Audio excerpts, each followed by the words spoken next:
ஜெபம் ஒரு நிமிடம். நாம் எல்லாரும் தலைகளை தாழ்த்தி இயேசுவை நோக்கி பார்ப்போம். அர்ப்பணித்தேன் ஏசையா என்னை உம் கரத்தில், அர்ப்பணித்தேன் ஏசையா என்னை உம் கரத்தில்,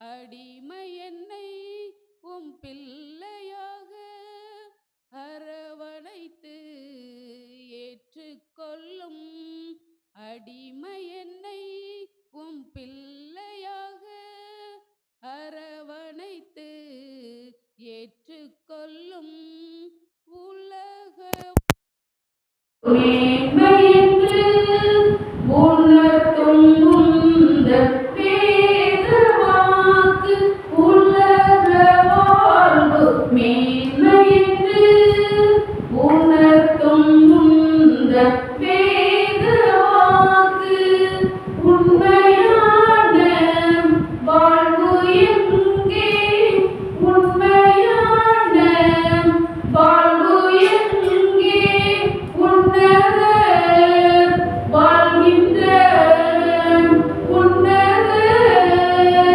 வாழ்கின்ற உள்ளத்தில் அல்லவோ,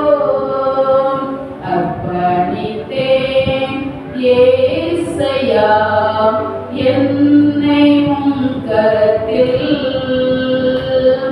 அடிமை என்னை உம் பிள்ளையாக அரவணைத்து ஏற்றுக்கொள்ளும், அடிமை என்னை உம் பிள்ளையாக அரவணைத்து ஏற்றுக்கொள்ளும், நீரோடு தேடும் மான்களைப் போல நீதியின் தேவா நாடி வந்தேன், நீரோடு தேடும் மான்களைப் போல நீதியின் தேவா நாடி வந்தேன், வாழ்வு செழிக்கும் நீரை தாரும், வாழ்வு செழிக்கும் நீரை தாரும், பாடிடும் உள்ளத்தில் பாடிடும் உள்ளத்தில் வற்றாத நீரூற்றும், அர்ப்பணித்தேன் ஏசையா என்னை உம் கரத்தில். ஆமென். இன்றைக்கு நாம பார்க்க போகிற தலைப்பு ஐஸ்வர்யவானும் லாசருவும். உவமை அப்படின்னா என்ன அப்படின்னு சொல்லி நானும் எழுதி வச்சிருந்தேன். அதுக்கு முன்னாடி வீட்டுக்காரமும் சொல்லிட்டாங்க, அப்புறம் மாணிமணியும் சொல்லிட்டாங்க. ஓமைனா என்ன சொல்லுங்க, ஓமைனா என்ன சொல்லியாச்சு. சரி, ஓமைக்கு இன்னொரு பேர் என்னன்னா மறைபொருள். அதாவது அந்த சொல்ற அந்த காரியத்தை மறைபொருளா வெளிப்படுத்துறது தான் என்னது ஓமை. இது ஆண்டவர் என்ன சொன்னார், நிறைய விசேஷங்களை ஓமைகளாக ஜனங்களுக்கு, சீஷர்களுக்கு, பரிசேயர் சதுசேயர் எல்லாரும் முன்னாடியுமே என்ன சொன்ன ஏசப்பா சொன்னாங்க. ஒரு சில காரியங்களை என்ன செஞ்சாங்க, அந்த சீஷர்கள் அந்த ஓவியின் கருத்தை புரிந்து கொண்டாங்க. சில காரியங்களை என்ன செய்ய முடியும், அவங்களால புரிய முடியல. எப்படி நம்மளுக்கு 10 தடவை வாசித்தாலும் ஓவை புரியாம இருந்துச்சோ, அதே மாதிரி சீஷர்களுக்கு என்ன செய்யல, புரியல. ஆண்டவர் தனித்து இருக்கும்போது என்ன செஞ்சாங்க, ஆண்டவர்கிட்ட இந்த ஓவியின் கருத்து என்ன, இந்த ஓவியன் கருத்துக்கு என்ன அர்த்தம் அப்படின்னு சொல்லிட்டு ஆண்டவர்கிட்ட கேட்கும்போது ஆண்டவர் என்ன செஞ்சாரு, அந்த ஓவியன் கருத்து என்னன்னு சொல்லிட்டு சீஷர்களுக்கு அருமையாக அந்த விளக்கத்தை என்ன செஞ்சாரு, கற்றுக் கொடுத்தாரு. சில காரியங்கள் இந்த பரிசேயரும் சதுசேயரும் கேட்டு மனசுல குத்தப்பட்டவங்கள என்ன செஞ்சாங்க, இவரு நம்மளை குத்துதான் சொல்லுவாரோ அப்படின்னு சொல்லிட்டு சில நேரங்கள் என்ன ஒரு இடத்துல கோவப்பட்டு என்ன செஞ்சுருவாங்க, பெய்வாங்க. இப்போ நம்ம ஓவிய எல்லாருமே தியானிச்சுக்கிட்டு இருக்கோம். ஆனா அந்த அற்புதங்களை விட ஓவியங்களை தான் எல்லாருமே என்ன சொல்லியிருக்கோம், நல்லா அருமையா எல்லாருமே யாருக்கும் குறை கிடையாது, நல்ல தெளிவா எல்லாருமே பேசினாங்க. நானும் எனக்கு தெரிஞ்ச காரியத்தை எடுத்துக்கோங்க. லூக்கா எழுதின சுவிசேஷம் 16ஆம் அதிகாரம் 19ஆம் வசனத்துல இருந்து 31ஆம் வசனம் முடிய. அந்த 19ஆம் வசனம், 20ஆம் வசனம், 21ஆம் வசனம், இந்த 3 வசனத்தையும் நம்ம என்ன செஞ்சுக்கலாம், ஒரு பகுதியா எடுத்துக்கலாம். இந்த 3 வசனத்திலையும் ஆண்டவர் வந்து 2 மனுஷங்களுடைய வாழ்க்கையை வந்து என்ன செய்யறாரு, ஒப்பிட்டு நம்மளுக்கு சொல்கிறார். இதுல வந்து இவங்களுடைய வாழ்க்கை, அதாவது இம்மை, இந்த உலகத்துல அவங்க எப்படி இருந்தாங்க அப்படிங்கறத வந்து ஆண்டவர் என்ன செய்யறாரு சொல்லியிருக்கிறாரு. அந்த 19ஆம் வசனத்துல ஐஸ்வர்யம் உள்ள ஒரு மனுஷன் இருந்தான். அவன் ரத்தாம்பரமும் விலையேறப்பட்ட வஸ்திரமும் தரித்து அனுதினமும் சம்பிரமாய் வாழ்ந்து கொண்டிருந்தான். ஐஸ்வர்யம் உள்ள ஒரு மனுஷன் இருந்தான் அப்படின்னா அவன் ஒரு பெரிய பணக்காரன். அவன் பெரிய பணக்காரனா இருந்தா அவனுடைய ஆடையும் என்ன செய்யும், அவனுக்கு ஏற்ற மாதிரி அதுவும் நல்ல விலையுயர்ந்த ஆடைகளா தான் இருந்திருக்கும். அந்த ரத்தாம்பரமான ஆடை அப்படின்னா அது வந்து என்ன செய்யுமா, பஞ்சு போன்று இருக்குமா. அது வந்து ராஜாக்கள் வந்து உடுத்திருக்கிற ஆடையை போல அது என்ன செய்யுமா, அவனுக்கு மெல்லிசா நல்ல அழகா இருக்குமா. அந்த உடையை பார்த்தாலே என்ன செஞ்சுவாங்களாம், இவங்க ஒரு பெரிய பணக்காரங்க அப்படின்னு சொல்லிட்டு அதை வச்சு என்ன செய்வாங்களாம், உணர்ந்து கொள்வாங்களாம். அடுத்தது வந்து அவன் என்ன செய்வானா, அனுதினமும் சம்பிரமாய். சம்பிரமாய் அப்படின்னா மன நிறைவாய் அல்லது திருப்தியாய் அல்லது பரிபூரணமாய் அவனுடைய வாழ்க்கையில அவனுக்கு உணவுக்கோ உடைக்கோ வேற எந்த கவலையுமே இல்லாம என்ன செஞ்சுக்கிட்டு இருந்தான், வாழ்ந்து கொண்டிருந்தான் அப்படின்னு சொல்லிட்டு இந்த ஐஸ்வர்யனை பத்தி ஆண்டவர் சொல்லிட்டாரு. அடுத்த வசனத்துல லாசரு என்னும் பெயர் கொண்ட ஒரு தரித்திரனும் இருந்தார். இப்போ இந்த 19ஆம் வசனத்துக்கும் 20ஆம் வசனத்துக்கும் ஒரு வித்தியாசம் இருக்கு. உங்களுக்கு தெரியுதா? பெயர் சொல்ற அந்த ஐஸ்வர்யவானுக்கு ஒரு பெயர் இருந்திருக்கும். ஆனா ஆண்டவர் என்ன சொல்லல, ஐஸ்வர்யவான் அப்படின்னு மட்டும் சொல்லிட்டாரு. ஆனா இந்த லாசருக்கு மட்டும் எதுக்கு ஆண்டவர் பெயர் சொன்னாரு? லாசர் சிறுவனுக்கு பேர் இருந்திருக்கும், இவனும் அதே மாதிரி இதுல என்ன போட்டுக்கணும், தரித்திரம் உள்ள ஒரு மனுஷன் இருந்தான் அப்படின்னு சொல்லியிருக்கலாம். எதுக்காக ஆண்டவர் லாசர் என்னும் பேர் கொண்ட ஒரு தரித்திரனும் இருந்தான் அப்படின்னு சொல்லி ஆண்டவர் சொல்லி இருக்கிறாரு. ஏன்னா இந்த லாசர் வந்து என்ன செஞ்சாரு, ஆண்டவர் அறிந்திருந்தார். இந்த ஐஸ்வர்யமான ஆண்டவர் அறியல. ஏன்னா இந்த ஐஸ்வர்யவான் ஆண்டவர் அறிந்து கொள்ளும்படியாக அவன் தன்னுடைய வாழ்க்கையில என்ன செய்யல, நடக்கல. இந்த லாசர் என்ன செஞ்சா, ஆண்டவர் அறிந்து கொள்ளும்படியாக நடந்து கொண்டார். அதுக்கு வேத வசனம் என்ன அப்படின்னா, யோவான் எழுதின சுவிசேஷம் 10ஆம் அதிகாரம் 15ஆம் வசனம் எடுத்து பாருங்க. யோவான் எழுதின சுவிசேஷம் 10ஆம் அதிகாரம் 15ஆம் வசனம். நான் என்னுடையவரை அறிந்தும் என்னுடையவைகளால் அறியப்பட்டும் இருக்கிறேன். நான் என்னுடையவைகளை அறிந்தும் என்னுடையவைகளால் அறியப்பட்டும் இருக்கிறேன். இதுல வந்து என்னுடையவைகள் என்பது வந்து ஆண்டவர் வந்து மேய்ப்பனாய் இருந்து ஆடுகளை குறித்து சொல்கிறார் இல்லையா. அப்ப நீங்க என்னுடையவைகள் அப்படிங்கிற இடத்துல என்னுடையவர்களை அப்படின்னு சொல்லி அந்த எழுத்தை போட்டு பார்த்து நீங்க வாசித்து பாருங்க. நான் என்னுடையவர்களை அறிந்தும் என்னுடையவர்களால் அறியப்பட்டும் இருக்கிறேன். ஆண்டவர் என்ன செய்திருக்கிறாரு, நம்ம ஆண்டவரை அறிஞ்சிருந்தோம் அப்படின்னா ஆண்டவர் என்ன செய்வாரு, நம்மளை அறிந்திருக்கிறதாக இந்த வசனத்துல சொல்லி, அப்ப தரித்திரனை வந்து என்ன செய்யல ஆண்டவர் அதாவது இந்த ஐஸ்வர்யவானுக்கு வந்து பேர் ஏன் சொல்லல அப்படின்னா ஆண்டவருக்கு அவன் பேர் தெரியும். ஏன்னா ரத்தாம்பரமானவரை அணிந்திருக்கான்னு தெரியுது. என்ன செய்யுது, அவன் சம்பிரமாய் சாப்பிட்டு வாழ்ந்து வந்தான் தெரியுது ஆண்டவருக்கு. அவன் பேர் சொல்ற அளவுக்கு என்ன செய்யல இந்த ஐஸ்வர்யவான் வாழல. அதனாலதான் ஆண்டவர் என்ன செய்யலன்னா இந்த ஐஸ்வர்யவானுக்கு ஆண்டவர் என்ன சொல்லல, பேர் சொல்லல. லாசருக்கு என்ன செஞ்சிருக்காரு, பேர் சொல்லியிருக்கிறாரு. இப்போ உலகத்துல வந்து நம்ம வந்து கர்த்தருக்குள் இருக்கிறோம் அப்படின்னா அந்த கிறிஸ்தவனுக்கு என்ன செய்யும், கண்டிப்பா பெயர் பரலோகத்துல இருக்கும். அது ஜீவ புஸ்தகத்துல எழுதப்பட்டிருக்கும். ஆனா இந்த ஐஸ்வர்யம் என்ன செய்யல, தன்னுடைய பேர் ஆண்டவருக்கு தெரிகிற அளவுக்கு அவன் என்ன செய்யல, வாழல. அதனால ஆண்டவருக்கு அவன் பேர் கண்டிப்பா தெரிஞ்சிருக்கும். வேதாகமத்துல எல்லார் பேருமே ஆண்டவருக்கு தெரியும். ஆபிரகாமை பேர் சொல்லி அழைத்த தேவன், மோசேயை அழைத்த தேவன். அது போலதான் ஒவ்வொருத்தரும் இப்ப நம்மளே இருக்கோம் அப்படின்னா நம்முடைய பேரு, நம்ம என்ன செய்யறோம் அப்படிங்கிறது எல்லாமே ஆண்டவருக்கு என்ன செய்யும் தெரியும். இப்படிதான் நம்ம என்ன சொல்றோம் அப்படின்னா அந்த வேத வசனம் சொல்லியிருக்கல, என்னுடைய உள்ளங்கைகளில் உங்களை வரைந்திருக்கிறேன். உள்ளங்கையின் அளவு என்னது, இவ்வளவுதான். இவ்வளவு உள்ளங்கையில இவ்வளவு கோடி ஜனங்கள் ஆண்டவர் எப்படி வரைஞ்சி வச்சிருப்பார், எப்படி அவங்க ஒவ்வொருத்தரையும் பார்ப்பாரு அப்படின்னு சொல்லும்போது சாதாரணமா மனுஷனுடைய அறிவினால படைக்கப்பட்ட இந்த செல்போன் அதை உள்ளங்கையில வச்சுதான் என்ன செய்யறோம், இப்படியே தலைவலிட்டு இருக்கோம். அதுலயே எவ்வளவோ ஆப்புகள் இருக்குது. அப்படிப்பட்ட ஆப்புகளை மனுஷன் உருவாக்கி அதை எவ்வளவு காரியங்களை சாதிக்கும் போது ஆண்டவரால் உருவாக்கப்பட்ட நம்மளை நம்மளுடைய குடும்பங்களை ஒவ்வொருத்தரையும் ஆண்டவர் அந்த உள்ளங்கையில ஒவ்வொரு நாளும் வச்சு பார்க்கறது அது ஒரு பெரிய காரியம். அப்போ இந்த 2 பேருடைய இம்மைக்குரிய இந்த காலத்துல அவங்க எப்படி இருந்தாங்க அப்படின்னு சொல்லப்பட்டிருக்கு. அடுத்த லாசர் என்ன சொன்ன அப்படின்னா அவனுடைய மேசையில் இருந்த துணிக்கைகளாலே, இது தரித்திரன் அப்படின்னா ஆங்கில வேதாகமத்துல அவை ஒரு பிச்சைக்காரன் என்று குறிப்பிடப்பட்டிருக்கிறது. அப்போ நம்ம இப்போ யோசித்து பார்ப்போம், ஒரு பிச்சைக்காரன் எப்படி இருப்பான்? அவனுக்கு ஆடை சரியா இருக்காது, சாப்பிட யாருமே ஆகாரம் கொடுத்துருக்க மாட்டாங்க. அது மாத்திரம் இல்ல, அவனுக்கு என்னது பருக்கள், அவன் உடம்பு ஃபுல்லா பருக்கள் நிறைந்தவனாய் அந்த ஐஸ்வர்யம் வீட்டு வாசல் அருகே கிடந்து அவனுடைய மேஜையிலிருந்து விழுந்த துணிக்கைகளாலே தன் பசியை ஆற்ற ஆசையா இருந்தான். நாய்கள் அவன் பருக்களை நக்கிற்று. இதுல என்ன சொல்லியிருக்கு அப்படின்னா, இந்த ஐஸ்வர்யான்னு ஒரு பெரிய பணக்காரன். அப்ப இவன் என்ன செஞ்சிருக்கலாம், இந்த பணக்கார வீட்டு வாசல்ல கடந்தாலாவது நம்மளுக்கு என்ன செய்யும், கொஞ்சம் பருக்க கிடைக்குமே அப்படின்னு சொல்லிட்டு இவன் என்ன செஞ்சிருக்கலாம், அவன் வாசல் அருகே கடந்திருக்கலாம்.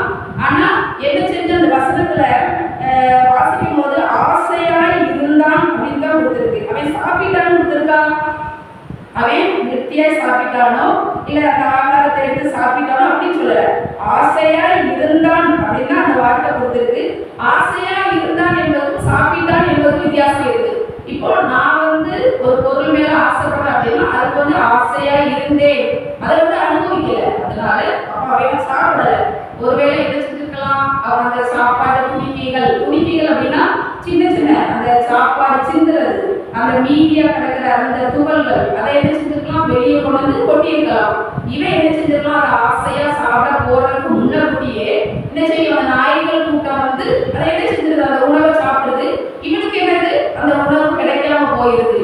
அது எவ்வளவு பெரிய ஒரு கொடுமை. இவன் ஆசையா இருந்திருப்பான், என்ன செஞ்சிருப்பான், ஐயோ வெளியே கொட்டிட்டாங்களே நம்ம போய் சாப்பிடணும் அப்படின்னு சொல்றதுக்கு முன்னாடி இவன் எழுப்பி போறது இல்லை. ஏன்னா என் உடம்பு ஃபுல்லா வியாதி, இவனால எழுப்ப கூட முடிஞ்சிருக்காது, எடுத்து சாப்பிட கூட முடிஞ்சிருக்காது. அதை இவன் சாப்பிடணும்னு ஆசைப்பட்டாலும் இவன் கையில என்ன செஞ்சிருக்கும், அந்த நாய்கள் என்ன செஞ்சுட்டு அந்த உணவோட சேர்த்து அவனுடைய பருக்களையும் சேர்த்து என்ன செஞ்சுட்டு நக்கி போட்டுட்டு.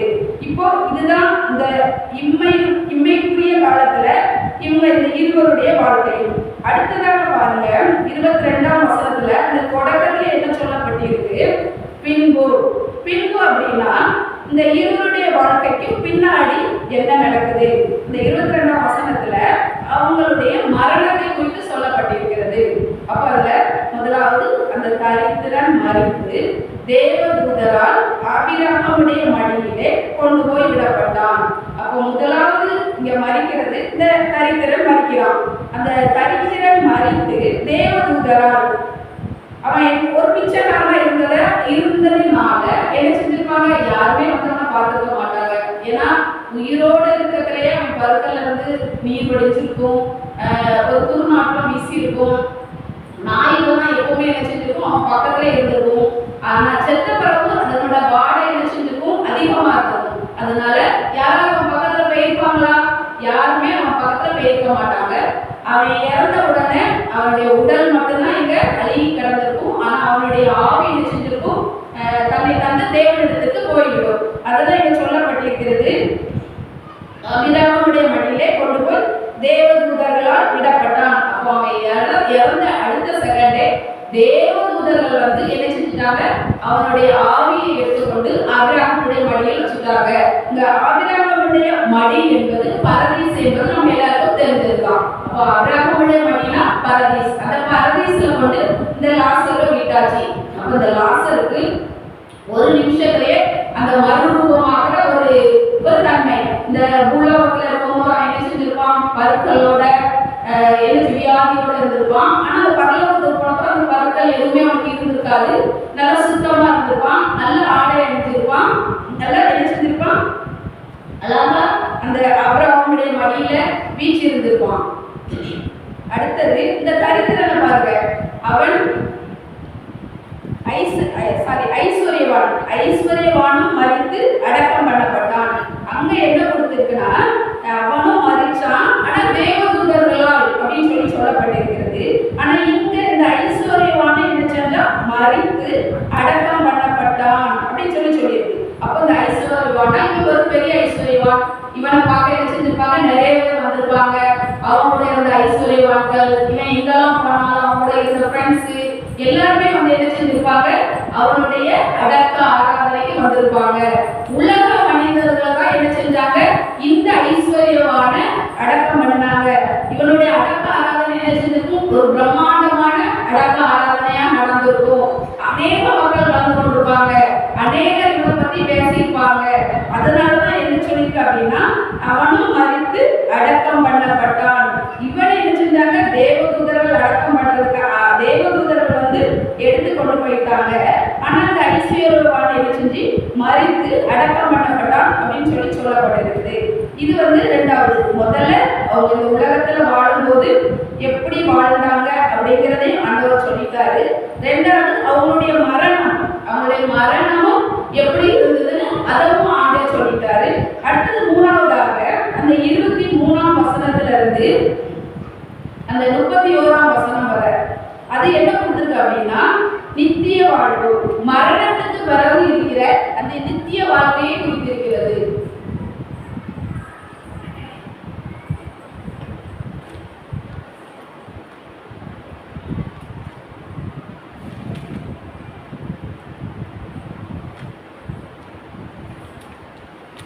அதாவது குமாரனை விசுவாசிக்கிறவனுக்கு நித்திய ஜீவன் உண்டு, குமாரனை விசுவாசிக்கிறவன் கெட்டு போவதில்லை என்று நம்மளுக்கு அநேக வசனங்கள் சொல்லப்பட்டிருக்கு. இப்ப இந்த நித்திய வாழ்வுக்கு வரும். நித்தியத்துல வந்து வேறுபாடு உண்டு. அது எப்படி அப்படின்னா மத்தேயு 25ஆம் அதிகாரம் 46ஆம் வசனம் எடுத்து படிங்க. மத்தேயு 25:46. அந்தபடி இவர்கள் நித்திய ஆத்மையை அடையவும் நீதிமான்களோ நித்திய ஜீவனை அடையவும் போவார்கள் என்றார். நீதிமான்கள் தான் என்ன செய்வாங்க, நித்திய ஜீவனை அடைவார்கள். அந்த நீதிமான்கள் அல்லாதவர்கள் என்ன செய்வாங்கன்னா இந்த அக்கினி கடலிலே தள்ளப்படுவார்கள். அதுதான் இந்த ஐஸ்வர்யான் என்ன செய்யறான், அந்த பாதாளத்துல கொண்டு விடப்பட்டிருக்கான். இந்த பாதாளத்துல இருக்கும்போது அவன் படுகிற வேதனை, அந்த வேதனை பட்டு கொண்டிருக்கும் போதுதான் என்ன செய்யறான், தன்னுடைய கண்களை ஏறெடுத்து தூரத்திலே ஆபிரகாமையும் அவன் மடியிலே லாசரையும் கண்டார். அப்போ அந்த அக்கினி கடலை இவங்க தவிச்சிட்டு இருக்கான். தூரத்துல பார்க்கும்போது அவன் வீட்டு வாசல் அருகே கிடந்த நோயுற்று கிடந்த எழுப்பி நடக்க முடியாத நாற்றத்தோடு கிடந்த அந்த லாசரை பார்க்கிறான். அவன் இந்த அந்த லாசரை பார்க்கிறான். அது லாசர் தான் அறிந்து கொண்டான் அப்படின்னா என்ன செய்யலாம், மூலவத்துல அவன் இருக்கும்போது அவன் நம்ம வீட்டு பக்கத்துல கிடக்கிறது யாரு அப்படின்னு சொல்லிட்டு அவன் அறிந்திருந்திருக்கான். கேட்டிருப்பாங்க இல்லையா, யாருக்கும் நம்ம வாசல் பக்கத்துல ஒரு பிச்சைக்காரன் கிடக்கான் அப்படின்னு சொல்லி கேட்டிருக்கும் போது அவனுடைய வேலைக்காரங்க ஒருவேளை சொல்லியிருக்கலாம், அந்த லாசரும் பேரு அந்த பிச்சைக்காரனுக்கு அவன் உடம்பு ஃபுல்லா நோயா இருக்கு, சாப்பாட்டுக்கு வழி இல்லாம என்ன செய்யறான், நம்ம வீட்டு வாசல்ல கிடக்கலாம் அப்படின்னு சொல்லியிருப்பாங்க. அந்த அறிதல்னால இவன் என்ன செய்யறான், அந்த லாசருவை கண்டு கொள்கிறான்.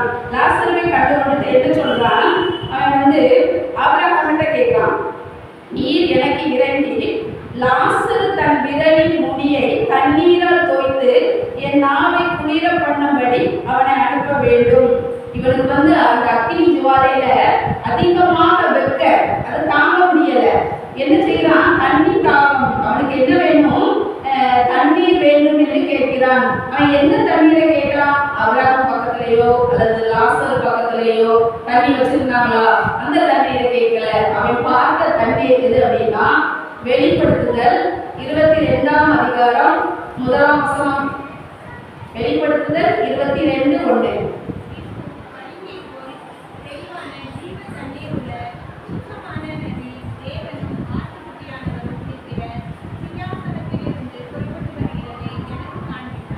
அந்த சிங்காசனத்திலிருந்து புறப்பட்டு வருகிற அந்த ஜீவ தண்ணீரை அவன் பார்க்கறான் இல்லையா, அந்த தண்ணீரை என்ன செய்யறான், தன்னுடைய தாகத்துக்காக அந்த லாசர் என்ன செய்யணும், அவருடைய விரலின் நுனியினால் அந்த தண்ணீரை தொட்டு என் நாவை குளிர பண்ணுங்க அப்படின்னு சொல்லி கேட்கிறான். இப்போ நம்ம அதிகமான வெக்கையில இருந்து இப்போ வீட்டுக்குள்ள வெக்கையா இருக்கு, அந்த லேசா ஒரு சொட்டு தண்ணீரை தொட்டு நம்ம வாயில வச்சா அந்த தாகம் நம்மளுக்கு தீர்க்கப்படுமா?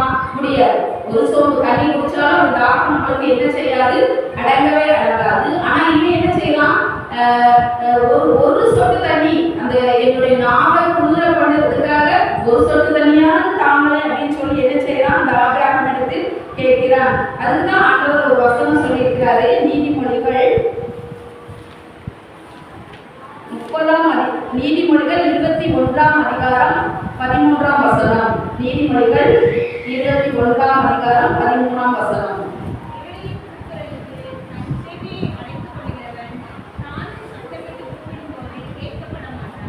ஏழையின் கூக்குரலுக்கு தன் செவியை அடைத்துக் கொள்கிறவனுக்கு தானும் சத்தமிட்டு கூப்பிடும் போது கேட்கப்பட மாட்டான். இது இந்த வசனம் வந்து அவன் யோசிச்சிருப்பான் கண்டிப்பா இல்லையா.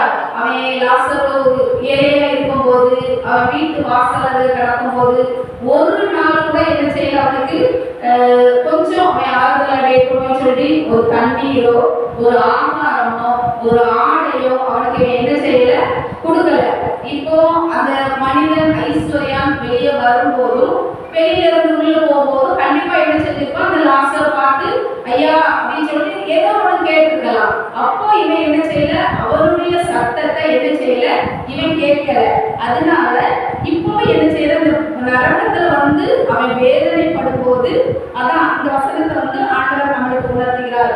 ஒருவன் ஏழைகளுக்கு உதவ மறுத்தால் அவனுக்கு உதவி தேவைப்படும் தருணத்தில் உதவி செய்ய யாருமே என்ன செய்ய மாட்டாங்க, முன் வர மாட்டாங்க.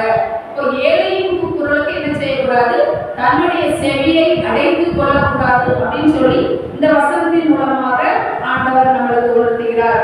அதுக்கு அடுத்தது வந்து ஆபிரகாம் ஒரு காரியம் சொல்றாரு, எங்களுக்கே உனக்கு தண்ணி கொடுக்கணும் அப்படிங்கிற ஒரு மனசு இருந்தாலும் நாங்க இறக்கப்பட்டு உனக்கு தண்ணி தரணும்னு நினைச்சாலும் உங்களுக்கும் எங்களுக்கும் இடையில என்ன செய்யுது, ஒரு பெரிய பிளவு இருக்கு. நாங்களும் இருந்து அங்க வர முடியாது, நீங்களும் என்ன செய்ய முடியாது, அங்க இருந்து வந்து தண்ணி வாங்கிட்டு போக முடியாது அப்படின்னு சொல்லி ஆபிரகாம் சொல்லிடுறாரு. அப்போ அடுத்த சம்பவம் என்ன நடக்குது அப்படின்னா, இந்த ஐஸ்வர்யாண்ட காணப்பட்ட ஒரே ஒரு நல்ல குணம், அதுவும் காலம் கடந்த நல்ல குணம் என்ன செய்யணும் அப்படின்னா, அந்த ஆத்ம பாரம் அவனுக்குள்ளாக வருகிறது. என்ன சொல்றான், எனக்கு 5 சகோதரர்கள் உண்டு, அவர்களும் என்ன செய்யக்கூடாது, வேதனை உள்ள இந்த இடத்துக்கு வராதபடிக்கு. எவ்வளவு பாவம் செய்திருந்தாலும் சரி, நம்ம தான் நம்ம செஞ்சிட்டோம், நம்ம தண்டனையை அனுபவிக்கிறோம், ஆனா இந்த இடத்துக்கு நம்முடைய சகோதரர்களும் வரக்கூடாது அப்படின்னு சொல்லி சகோதரர்கள் மேல அன்பு கூர்ந்து என்ன செய்யறான், என்னுடைய சகோதரர்களுக்கு போய் இந்த லாசரு சாட்சி சொல்லட்டும், ஆண்டவருடைய அன்பை சொல்லட்டும். பாவம் செஞ்சுட்டு வந்தா இதுதான் நரகத்துல இருக்கணும், ஒரு புண்ணியமான ஒரு காரியம் செஞ்சா என்ன செய்யலாம், பரலோகத்துல தேய்ச்சப்படலாம் அப்படின்னு சொல்லிட்டு கொஞ்சமாவது என்ன செய்யலாம், எங்க வீட்டுல இருக்கிற அந்த 5 சகோதரர்களுக்கும் இந்த லாசர் போய் தன்னுடைய சாட்சியை சொல்லட்டும் அப்படின்னு சொல்லி என்ன செய்யறாங்க. இந்த ஐஸ்வர்யன் கேட்கும்போது அந்த காரியமும் அவனுக்கு என்ன செய்து மறுக்கப்படுது. எப்பா மறித்தவங்க வந்து இந்த பரலோகத்துல இருந்து பூமிக்கு இறங்கி போகிறது சாத்தியமே கிடையாது. அவங்களுக்கு அங்க நிறைய காரியங்கள் இருக்கு, அவங்க கையில நியாயப்பிரமாண புஸ்தகம் இருக்கு. அந்த நியாயப்பிரமாண புஸ்தகங்கள் அன்றினாமும் தேவாலயத்துல வாசிக்கப்படுது, அந்த காதுள்ளவன் கேட்க கடவன். அப்புறமா தீர்க்கதரிசிகள் அநேகம் இருக்கிறாங்க, அவங்க அநேக அற்புதங்களை செய்யறாங்க, இயேசு கிறிஸ்து வருகிறார்னு பிரசங்கி இருக்கிறாங்க, இதை எல்லாமே அவங்க கேட்டிருப்பாங்க. அதனால அவங்களுக்கு அவங்க அந்த உலகத்துல இருக்கிற காரிய நியாய பிரமாணங்களை படிச்சு தீர்க்கதரிசிகளுடைய வார்த்தைகளை கேட்டு அதன்படி அவங்க நடந்து கொள்ளட்டும் அப்படின்னு சொல்லி இவங்க ஆபிரகாம் என்ன செய்யறாங்க, பதில் சொல்றாங்க. அப்போ அந்த மனுஷன் சொல்றது ஐஸ்வர்யவான் சொல்றாரு, ஆனாலும் அந்த மரித்த இடத்துல மனிதர்களிலிருந்து ஒருத்தர் போய் சாட்சியாக சொன்னா நம்பிடுவாங்க. அந்த நியாயப்பிரமாணத்தை அவங்க இவ்வளவு நாள் படிக்கல, தீர்க்கதரிசிக்கு கீழ்ப்படியலனாலும் நான் இப்படி பூமியிலிருந்து இருந்து பாடத்துக்கு வந்துட்டேன், உங்களுக்காக உங்களுடைய சகோதரன் படுகிற வேதனைக்காக அவர் இப்படியாக ஒரு சாட்சியை சொல்ல சொன்னாரு. மறித்த ஒரு மனிதன் வந்து சொன்னா அவன் நம்புவாங்களா? நியாயப்பிரமாணத்தை நம்பல, தீர்க்கதரிசியே நம்பல, ஒரு மனுஷன் நான் திரும்ப உயிர் பெற்று வந்திருக்கேன், உங்களுக்கு சாட்சியாக அறிவிக்க வந்திருக்கேன் அப்படின்னு சொல்லும் போது அந்த மனிதர்கள் ஏற்றுக்கொள்வார்களா? அவனுடைய மனநிலை எப்படி இருக்கும்? இவன் ஏதோ ஒரு காரியத்தை சொல்ல வந்திருக்கான் அப்படின்னு சொல்லிட்டு என்ன செய்ய மாட்டாங்க, அந்த காரியத்தையும் அவங்க நம்ப மாட்டாங்க அப்படின்னு சொல்லி ஆண்டவர் இந்த ஓமையை முடிக்கிறார். இந்த ஓமையில 3 காரியங்கள். முதலாவது அவங்க இருவருடைய அந்த காலத்துக்குரிய வாழ்க்கை, அதுக்கப்புறம் அவங்க இருவருடைய மரணம், மூன்றாவது நித்தியத்துல போய் அவங்களுடைய வாழ்க்கை எப்படி இருக்கும் அப்படிங்கிறத ஆண்டவர் சொல்லி இந்த ஓமையின் மூலமாக உணர்த்துகிறார். ரெண்டாவது இந்த அப்போ இந்த ஐஸ்வர்யவான்களா இருக்கிறவங்க வந்து பரலோகத்துக்கு போக முடியாதா? எல்லா ஐஸ்வர்யவான்களுமே இப்படிதான் பாதாளத்துல போய் இறக்க நேரிடுமா அப்படின்னு சொன்னா ஆண்டவர் வந்து அதுக்கு ஒரு காரியம் வச்சிருக்கிறாரு. பாருங்க, மத்தேயு 19ஆம் அதிகாரம் 14ஆம் வசனத்திலிருந்து 24ஆம் வசனம் வரை நம்மளுக்கு ஒரு சம்பவம் கொடுக்கப்பட்டிருக்கு. ஆண்டவர்கிட்ட வந்து ஒரு வாலிபன் வரான். ஆண்டவரே, நித்திய ஜீவனை அடைய நான் என்ன செய்ய வேண்டும் அப்படின்னு சொல்லி கேட்கிற அந்த சம்பவம் நம்ம எல்லாருக்குமே தெரிஞ்சதுதான். அது வந்து அவன் கேட்கும் போது ஆண்டவர் சொல்லுவாரு, நீ நித்திய ஜீவனை அடையணும்னா 10 கட்டளைகளையும் என்ன செய்யணும், கை கொள்ளணும் அப்படின்னு சொல்லி ஆண்டவர் சொல்லுவாரு. அப்ப இவன் என்ன சொல்லுவான், இதை நான் என் சிறு வயது முதல் நான் அறிந்திருக்கிறேன் அப்படின்னு சொல்லி சொல்லுவான். அப்போ வந்து ஆண்டவர் சொல்லுவாரு, இன்னும் உன்னிடத்துல என்ன செய்து ஒரு குறை காணப்படுகிறது அப்படின்னு சொல்லும்போது அவன் என்ன ஆண்டவர் கேட்கும் போது அவன் என்ன செய்வான், உன்னிடத்தில் இருக்கிறத அந்த வசனத்தை வாசிக்க. அதற்கு இயேசு, நீ பூரண சத்குணனாய் இருக்க விரும்பினால் போய் உனக்கு புராணங்களை விற்று தரித்திரருக்கு கொடு, அப்பொழுது பரலோகத்தில் உனக்கு பொக்கிஷம் உண்டாயிருக்கும், பின்பு என்னை பின்பற்றி வா என்றார். ஆண்டவர் சொல்றாரு, பூரண சத்குணரா இருக்க விரும்பினால் போய் உனக்கு உண்டானதை விற்று தரித்திரருக்கு கொடு அப்படின்னு சொல்லும்போது அவன் 10 கட்டளைகளை கை கொண்டு இருக்கிறான், ஒழுக்கமானவனாக வளர்ந்திருக்கிறான். ஆனா ஆண்டவர் சொன்ன இந்த ஒரு காரியத்தை அவனால என்ன செய்ய முடியல, ஏற்றுக்கொள்ள முடியல. ஏன் அவனால ஏற்றுக்கொள்ள முடியல? அவன் மிகுந்த ஆஸ்தி உள்ளவன், அவன் ஐஸ்வர்யவானா இருந்தான். அப்போ அவனுடைய இருதயத்தின் சிந்தனை நித்திய ஜீவனை தருகிற ஆண்டவர் மேல இல்லாம அவனுடைய இருதயம் என்ன செஞ்சு அந்த ஐஸ்வர்யத்தின் மேல இருந்தது. அதனால அவன் என்ன செஞ்சான், ஆண்டவர் சொன்ன இந்த காரியத்தை அவனால என்ன செய்ய முடியல, தன்னுடைய இருதயத்துல ஏற்றுக்கொள்ள முடியாம அவன் என்ன செஞ்சுட்டான், அந்த இடத்தை விட்டு கடந்து போயிட்டான். அதுதான் ஆண்டவர் அந்த 24ஆவது வசனத்தை சொல்றாரு. பாருங்க, அதை வாசிக்க. மேலும் ஐஸ்வர்யவான் தேவனுடைய ராஜ்யத்தில் பிரவேசிப்பதை பார்க்கிறோம், ஒட்டகமானது ஊசியின் காதிலே நுழைவது எளிதாய் இருக்கும் என்று உங்களுக்கு சொல்லுகிறேன் என்றார். ஆண்டவர் எவ்வளவு அருமையா சொல்றாரு பார்த்தீங்களா? நம்மள வந்து ஐஸ்வர்யவான்களா மாற்றுறது நம்மள ஆண்டவர் தான். நம்ம ஐஸ்வர்யவான்களா இருக்கணும் நினைக்கிறது ஆண்டவர் தான். அதனாலதான் அவர் என்ன செஞ்சார், சிலுவையில நம்ம ஐஸ்வர்யவானா இருக்கணுங்கிறது அவர் சிலுவையிலே தம்மை என்ன செஞ்சாரு, தரித்திரராக ஒப்பு கொடுத்தார். அதனாலதான் ஐஸ்வர்யவான்கள் என்ன செய்றாங்க, அந்த தேவனுடைய ராஜ்யத்துல பிரவேசிப்பதை பார்க்கிலும் ஒட்டகத்தை என்ன செஞ்சிடலாமா, ஊசியின் காதுல நுழைச்சிடலாம் அப்படின்னு சொல்லி ஆண்டவர் சொல்றாரு. அந்த ஒட்டகத்தை ஊசியின் காதுல நுழைக்க முடியுமா? அது நுழைக்க முடியாத ஒரு காரியம். அது வந்து இந்த வாலிபனுடைய சம்பவத்தை பார்க்கும்போது அவன் ஆண்டவர் சொன்ன காரியத்தை ஏற்றுக்கொள்ளாம போனதுனால இந்த வசனம் இந்த இடத்துல என்ன செய்யுது, நம்மளுக்கு வந்து அந்த ஒட்டகத்தை ஊசியின் காதுல நுழைக்க முடியல அப்படின்னு சொல்லி இந்த வார்த்தையை நான் சொல்றேன். ஆனா ஊசியின் காதுல ஒட்டகத்துல நுழைக்கலாம் அப்படிங்கிற ஒரு ஐஸ்வர்யனுடைய சம்பவத்தை நான் உங்களுக்கு எடுத்துக்காட்டேன். சகை சம்பவம் எடுத்துக்கோங்க. லூக்கா 19ஆம் அதிகாரம் 2ஆம் வசனம் வாசிங்க. ஆயக்காரனுக்கு தலைவனும் ஐஸ்வர்யவான் இருந்த சகை எனப்பட்ட ஒரு மனுஷன். ஐஸ்வர்யவான் சகையை என்ன சொல்லியிருக்கு, ஐஸ்வர்யவான் என்று ஆண்டவர் சொல்கிறார். இந்த ஐஸ்வர்யவான் என்ன செஞ்சான்? அவன் ஒரு நாள் ஆண்டவர் பிரயாணமாய் வரும்போது அவர் எப்படிப்பட்டவரோ என்று பார்க்க ஆசையா இருந்து ஒரு காட்டத்தி மரத்துல ஏறுறான். ஆண்டவர் வந்த உடனே காட்டத்தி மரத்துல நின்று சகையை அளிக்கிறாரு. இன்னைக்கு நான் என்ன செய்ய போறேன்? உன் வீட்டுல தான் தங்க போறேன், நீ என்ன செய்ய சீக்கிரமா இறங்கிவான்னு சொன்ன உடனே இந்த சகைவுக்கு ரொம்ப சந்தோஷம். உடனே என்ன செய்யறான்? வேகமா இறங்கி வரான். அப்ப இந்த உலகத்தில் உள்ள ஜனங்கள் என்ன சொல்றாங்க? இவர் என்ன செய்யறாரு? பாவியான மனுஷனிடத்திற்கு போகிறாரு அப்படின்னு சொல்லும் போது அப்பதான் இந்த சபை என்ன செய்யறான்? ஆண்டவர் சொல்றாங்க, என்னுடைய அந்த வசனவாசி சபையில் நின்று கர்த்தரை நோக்கி, ஆண்டவரே, என் ஆஸ்திகளின் பாதியை ஏழைகளுக்கு கொடுக்கிறேன். நான் ஒருவனிடத்தில் எதையாகிலும் அநியாயமாய் வாய்ந்ததுண்டானால் நாளத்தனையாக திரும்ப செலுத்துகிறேன் என்றார். என்ன சொல்ற பாத்தீங்களா? ஆண்டவர் இந்த சபையிட்ட நீ 10 கட்டளைகளை கைக்கொள்ளுன்னு சொன்னாரா? இல்ல. என்ன செஞ்சாரு? உன்கிட்ட இருக்கிறத விட்டு நீ தரித்திரத்து கொடுன்னு சொன்னாரா? கொடுக்க சொல்லல. ஆனா இவனே என்ன செய்யறான்? ஆண்டவர் தன்னுடைய வீட்டிற்கு வாரம் தெரிஞ்ச உடனே என்ன செய்யறான்? தன்னுடைய பாவங்களை தானாகவே முன் வந்து என்ன செய்யறான்? அறிக்கை செய்கிறான். என்ன செய்யறான்? நான் நாளத்தனையாக திருப்பி கொடுத்துருவேன், என்கிட்ட இருக்கிறத நான் ஏழைகளுக்கு கொடுத்துருவேன் அப்படின்னு சொல்லிட்டு ஆண்டவர் இந்த கட்டளைகளை கை கொள்ளு, இதை செய்யி அப்படின்னு சொல்லி அந்த வாலிபன்ட்ட சொன்ன மாதிரி இவன்கிட்ட சொல்லாம சொல்றதுக்கு முன்னாடி சகைவு தானாகவே ஆண்டவருடைய பாதத்துல விழுந்துருதான். அதனால ஆண்டவர் என்ன சொல்றாரு? இன்றைக்கு இந்த வீட்டுக்கு ரட்சிப்பு வந்தது, இவனும் ஆபிரகாமுக்கு குமாரனா இருக்கிறான். அப்ப இந்த இடத்துல வந்து இந்த ஐஸ்வர்யவானுடைய கதையை பார்க்கும்போது ஊசியில ஒட்டகத்தை நுழைச்சாச்சா? ஊசியில ஒட்டகத்தை நுழைச்சாச்சா? அப்ப ஊசியில ஒட்டகத்தை நுழைக்க முடியுமா? நுழைக்க முடியாதா? அது வந்து யார் கையில இருக்கு? நம்ம கையில தான் இருக்கு. அப்ப ஆண்டவர் சொல்ற இந்த வார்த்தையில நம்ம ஏற்றுக்கொண்டோம் அப்படின்னா நம்மளே என்ன செய்யலாம்? அந்த நித்திய ஜீவன்ல வேகாம அந்த பாதாளத்துல போய் கஷ்டப்படாம தண்ணீருக்காக ஏற்காம தனிமையாக நம்ம இருக்காம என்ன செய்யலாம்?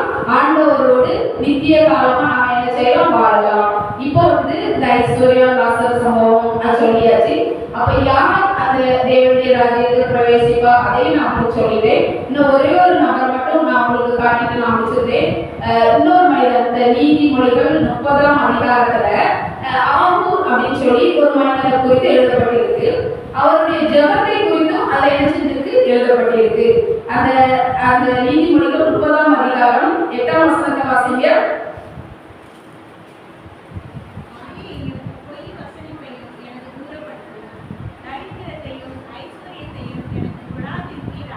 ஒன்பதாம் வசனம்.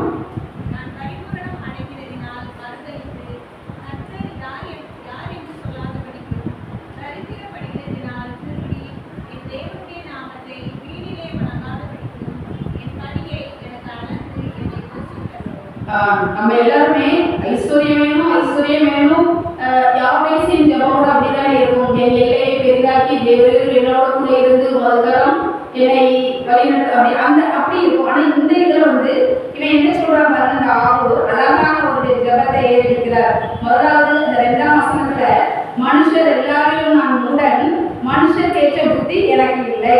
அப்புறம் அந்த 7ஆம் வசனத்துல 2 மனு உம்மிடத்தில் கேட்கிறேன், நான் மரிக்கும் பரியந்தமும் அவைகளை எனக்கு மறுக்காமல் தாரும்.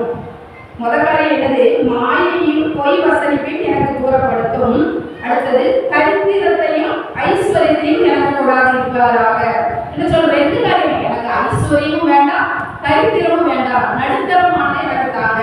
ஏன் அப்படின்னா ஐஸ்வர்யம், அந்த ஐஸ்வர்யம் வந்துட்டுனா என்ன செய்யும்? அந்த இருதய பெருமையினால ஒரு மேட்டிமையினால என்கிட்ட அதிக பணம் இருக்கு, என்னை யாருமே எதுவும் செய்ய முடியாது அப்படின்னு சொல்லி ஒரு தனக்குள்ளேயே ஒரு அந்த கர்வம் வந்துட்டு அப்படின்னா தேவன் இல்லை. மதிகேடன் என்ன செய்வான்?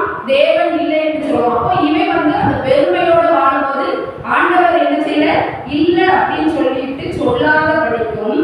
அதே சமயத்துல தரித்திரனா இருந்தா என்ன செய்வோம்? நம்மளுக்கு சாப்பிடணும் அப்படின்னு சொல்லுனா எங்க போய் திருடிடுவோம், எங்க போய் எதையாவது செஞ்சுட்டு வந்தோம்னா அந்த இடத்துல தேவனுடைய நாமம் வீணிலே வழங்கப்பட்டுவிடும் என்று சொல்லி அவன் என்ன செய்யலாம்? எனக்கு ரொம்ப தரித்திரத்தை தந்துடாதீங்க, அன்னன்னைக்கு எனக்குள்ள படிய எனக்கு அளந்து என்னை என்ன செஞ்சிருக்க போஷித்தரலங்க அப்படின்னு சொல்லிட்டு இந்த ஆப்பு அழகாக ஜெபம் பண்ணுகிறார். இப்போ இந்த காரியத்துல இருந்து நீங்க வந்து ஐஸ்வர்யவான் கதை லாசரு அவருக்கு எதற்காக லாசர் பேர் ஆண்டவர் சொன்னார்? இன்னைக்கு ஆண்டவர் வந்து நம்முடைய பேரை சொல்றதுக்கு தயாரா இருக்காரா? நம்முடைய பேர் ஆண்டவருக்கு தெரியுமா?